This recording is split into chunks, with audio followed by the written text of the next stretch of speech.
M'te seulement vle un petit passé pour me faire nous connaître des non compliants avec Will ID, à qui ça li, qui différence li.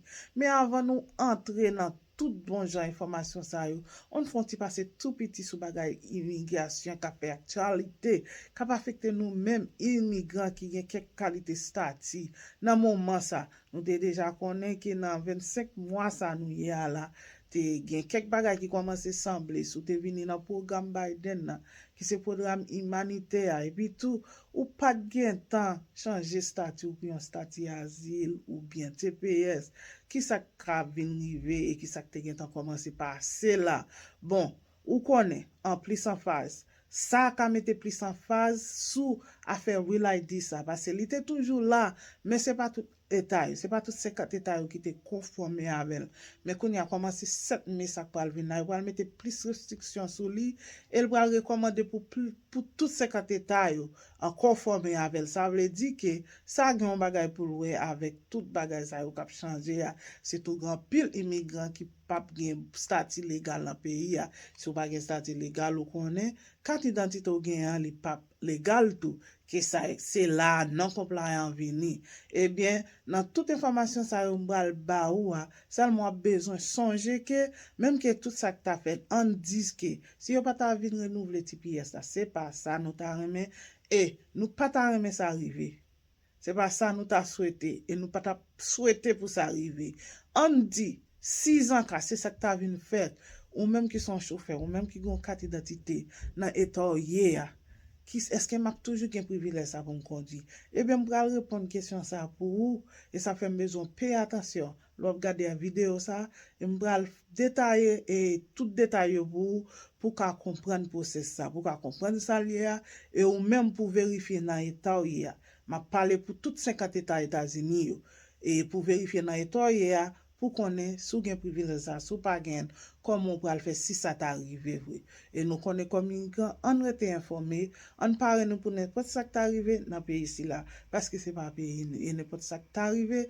n'a toujours survive n'a toujours survive parce que marron n'a qui hire pas ouais ou quoi mais si c'est dans torrent là qui met ciel là terre quoi si c'est dans li confiance oui tout ça qu'a fait yo ou avec bon ou bon petit Perez mais dans dernière minute là c'est qui est confiance qui est-ce qui a continué pour ça tout en l'air eh bien OK m'bral bon plus d'informations restez avec moi pas dormi prends ti de l'eau prends ti jour prends chaise ou souye dans machine ou n'importe côté ou restez avec m'bral bon genre information mais qui ça Will ID a même mais avant de parler de Will ID on entre dans la loi Will ID Act qui c'est real loi carte d'identité réelle ou bien carte d'identité conformée. Avant même nous entrer nous pour plus d'informations de ça, songez que information ça m'a partagé à la, li ka changer, li ka enregistrer à n'importe qui l'est. Souvent tomber sous vidéo ça dans futur parce que moi posté li mars 2025.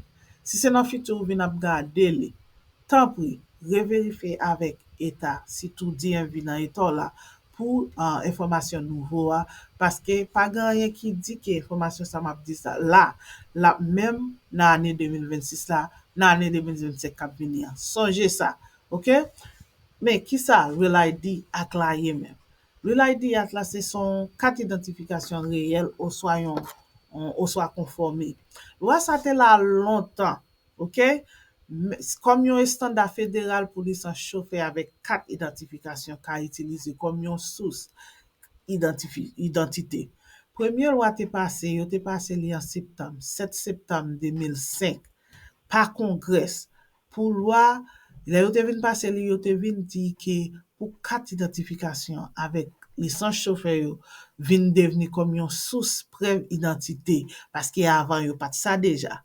OK? Mais pour ça fait, faut organisation qui bail document ça yo conformer avec. Et si yon état pas conformé avec norme ça, yo te interdit par agence fédérale yo pour yo accepter licence chauffeur ou bien carte identification comme yon source preuve adresse. OK, ça veut dire on dit si DMV qui bail licence chauffeur yo avec carte identifiée yo pas d'accord, yo pas conformé, eh bien carte identité yo bail pour moun nan état yo pas tap ka utiliser comme un format dealer voyager. OK? Kounya te vinn gen plusieurs blocages après loi ça te vinn passer. Et Epi tou, pandemi, korona 2019 la te vin pase, ki te vin deranje an pil bagay nan lwa ki fe, ke tout sa yo te di ya, pat vin fed vwe. Sa, te vin pran gouvernement fédéral la preske 20 an pou yo réellement aplike lwa sa kompletman.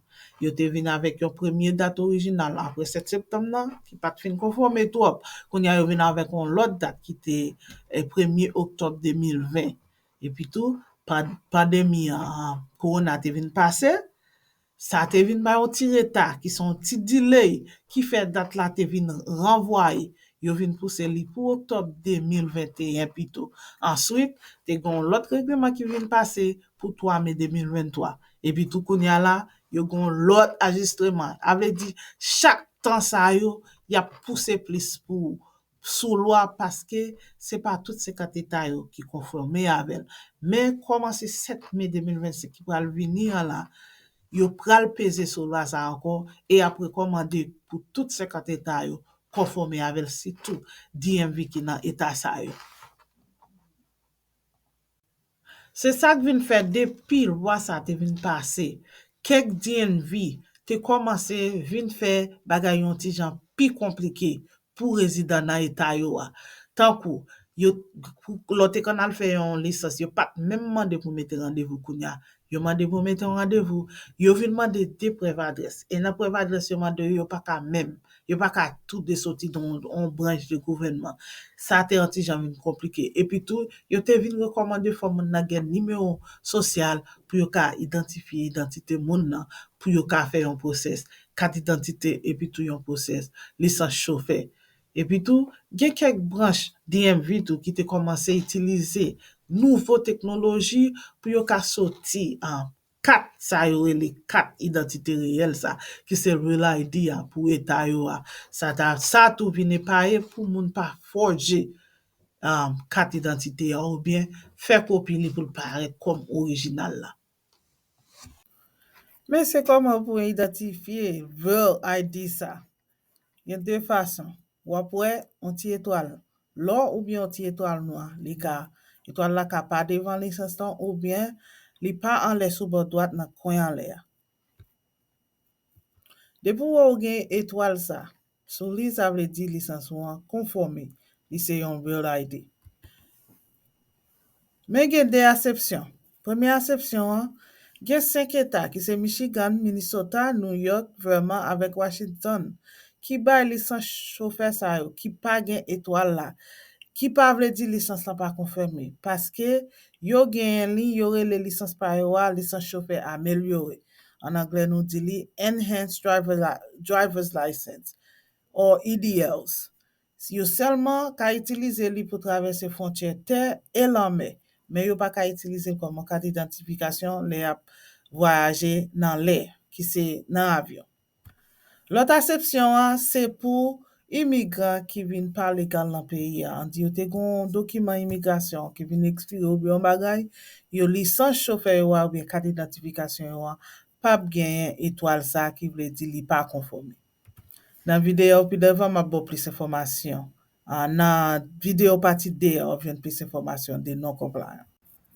Sou rete nan Eta Maryland la ou gade video sa, ebyen, Eta Maryland la se nan Eta ki te konforme avèk lwa sa depi lèl te komanse pase. Yo te pran desisyon sa depi 1er octobre 2020. E sa fè nan ansyen lisans ou bien kat identifikasyon te gen li pat ki étoile la. Men nepot moun ki te vin virel pou gen koule lisans sa ou nan foto sa.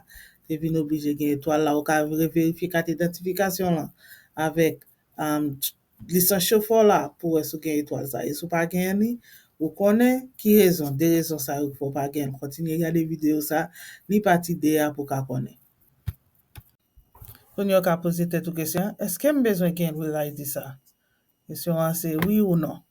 Se pa tout moun an la on bede ou bien tout 50 eta yo ki bezwen gen Real ID a. Sel si organizasyon wap travay ou bien vire la den nan rekomande l'ampil.